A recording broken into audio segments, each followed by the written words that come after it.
If you are taking a WGU proctored exam, do not just study everything randomly. That is how students waste time and still feel unprepared. Step 1. Take the pre-assessment early. Do not wait until you feel ready. Take it early so you can see what you already know and what you need to study. 2. Study your coaching report. This report shows your weak areas. Focus on those topics first, instead of rereading everything from the beginning. Step 3. Active recall. Close your notes and ask yourself questions. Explain the concept out loud, like you are teaching someone else. Step 4. Practice under exam conditions. Remove distractions, set a timer, and answer questions without checking your notes. Step 5.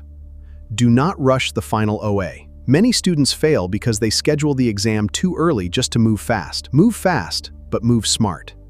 Take the pre-assessment, study the coaching report, fix your weak areas, practice like it is exam day.